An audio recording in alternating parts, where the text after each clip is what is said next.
Morning students. आज हम लोग स्टार्ट करेंगे आपकी एसएस की बुक का एसएस बुक का चैप्टर नंबर 5 ज्योग्राफी का एटमॉस्फेयर।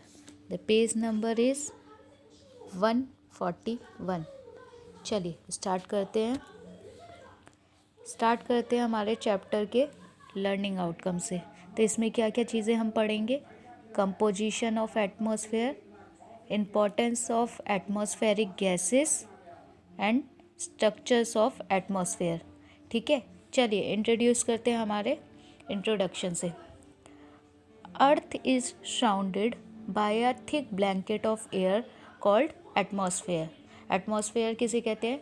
जो हमारी पृथ्वी के ऊपर चारों तरफ से एक थिक सी ब्लैंकेट यानी एक चादर सी पड़ी हुई है, हवा की एक चादर सी पड़ी है, जिसे बोलते हैं atmosphere. The earth's gravitational pull holds the atmosphere close to it. यानी जो अर्थ का ग्रेविटेशनल है, जो गुरुत्वाकर्षण, पृथ्वी का गुरुत्वाकर्षण है, वो अपनी ओर एटमॉस्फेयर को खींचता है, यानी उसे अपने पास बना के रखता है। ठीक है। Other planets and moon have little और नो एटमॉस्फेयर एट ऑल। बाकी के प्लैनेट्स में एटमॉस्फेयर या फिर मून में थोड़ा बहुत एटमॉस्फेयर है। किसी भी प्लैनेट्स में आपको एटमॉस्फेयर यानी एयर की लेयर नहीं मिलेगी। Earth atmosphere provides the gases that are necessary for our survival and also protect us from the harmful rays of the sun. अर्थ के एटमॉस्फेयर में हमें कुछ गैसेस प्रोवाइड करती है। एटमॉस्फेयर हमें कुछ गैसेस प्रोवाइड करते हैं जो हमारी सर्वाइवल के लिए बहुत ही इम्पॉर्टेंट होती है, जो हमें प्रोटेक्ट करके रखती है। सर्वाइवल, हमारे लाइफ को जीने के लिए हमें इन गैसेस की बहुत ज़्यादा ज़रूरत होती है। ये हमें प्रोटेक्ट करके रखती हैं और हमें जो सन की हार्मफुल रेजेस पड़ती हैं उससे भी बचाती हैं। It also regulates the temperature for our comfort. इसके अलावा ये जो हमारे वेदर का टेम्परेचर होता है उसको भी रेगुलेट करके रखती है हमारे कंफर्ट के अकॉर्डिंग। यानी जो हमारा टेम्परेचर है वो भी इस एयर में बहुत ज़्यादा इम्पॉर्टेंट रोल प्ले करता है। The first 30 kilometre of the atmosphere from the surface of the earth contains about 98% of its mass.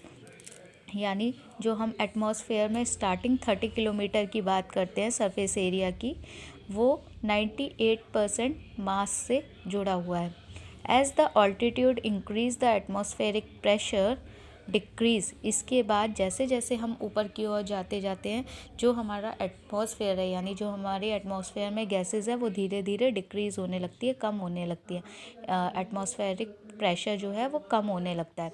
As we enter space, और जैसे ही हम स्पेस में एंटर करते हैं, we will find the absence of an atmosphere. और हम ये देखते हैं कि वहाँ किसी भी प्रकार के कोई एटमॉस्फेयर नहीं होता। आपने स्पेस की मूवीज़ और सीरीज़ में देखा हुआ होगा कि वहाँ किसी भी प्रकार का कोई भी गैसेस, कोई भी एटमॉस्फेयर नहीं होता, जिसके कारण जो ना ही कोई ग्रेविटेशनल होता है, जिसके कारण लोग जो है वो एयर में फ़्लो करने लगते हैं, हवा में तैरने लगते हैं। ठीक है, इसके साथ चलिए अब हम स्टार्ट करते हैं हमारा न्यू टॉपिक, जिसका नाम है कंपोजिशन ऑफ एटमॉस्फेयर। यानी एटमॉस्फेयर में किस किस कौन कौन सी कंपोजिशन होती है, क्या क्या चीज़ों का मिक्सअप होता है। A mixture of colourless, tasteless and odourless gases form the atmosphere. Atmosphere में ना ही किसी प्रकार की कोई कलर की गैसेस होती है, कोई टेस्ट की गैसेस होती है, और ना ही कोई अडोरलेस गैसेस होती हैं। यानी उसमें गैसेस तो इंक्लूड होती है, लेकिन ना ही उसमें कोई टेस्ट होता है, ना ही उसमें कोई कलर होता है। नाइट्रोजन, अंडरलाइन कर लीजिएगा इस बात को। नाइट्रोजन अबाउट 78% हमारे एटमॉस्फेयर में पाई जाती है। उसके बाद ऑक्सीजन 21% पाई जाती है। Are the main gases present in it. Atmosphere की जो दो मेन गैसेस हैं वो है नाइट्रोजन और ऑक्सीजन। नाइट्रोजन 78% और oxygen is 21%। Carbon dioxide and other gases is like organ, ozone, hydrogen and helium are found in a trace in atmosphere along with water vapor and dust particles. इसके अलावा carbon dioxides, argon, ozone, hydrogen और helium gases भी atmosphere में पाई जाती है। यहाँ आप देख सकते हैं ये पाई चार्ट दिया हुआ है जिसमें 78% ये हमारी नाइट्रोजन गैस है। जो ये ब्लू वर्ड को कलर को रिकॉग्नाइज कर रही है, ये है 78%, ये नाइट्रोजन गैस है। उसके बाद जो ये ग्रीनिश आप देख सकते हैं, ये ऑक्सीजन है 21%, और केवल 1% ही अदर गैसेस होती है, जिसमें हमारी कार्बन डाइऑक्साइड भी आ जाती है, आर्गन भी आ जाती है, ओजोन, हाइड्रोजन एंड हीलियम्स भी पाई जाती हैं। चलिए, इसके अलावा अब यहाँ हम इस फिगर में देख सकते हैं, ये फिगर 5.2 है, स्ट्रक्चर ऑफ एटमॉस्फेयर। एटमॉस्फेयर का स्ट्रक्चर्स कैसे होता है। सबसे पहले आप ये सबसे नीचे की लेयर देखिए, ये है ट्रोपोस्फेयर।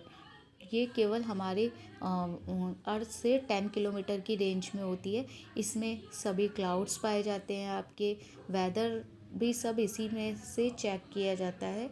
और इसके अलावा जेट प्लेन्स, हाईएस्ट माउंटेन्स, ये सब ये इसी लेयर में पाए जाते हैं। इसके बाद हमारी दूसरी लेयर आती है जो कि 50 किलोमीटर्स की रेंज में होती है, यानी जो हमारे टॉपोस्फेयर और स्ट्रेटोस्फेयर का जो गैप होता है वो 50 किलोमीटर का होता है।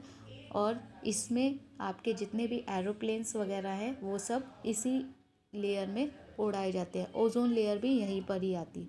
ओजोन लेयर जो पाई जाती है वो इसी में पाई जाती है। प्लेन्स वगैरह सब इसी में चलते हैं।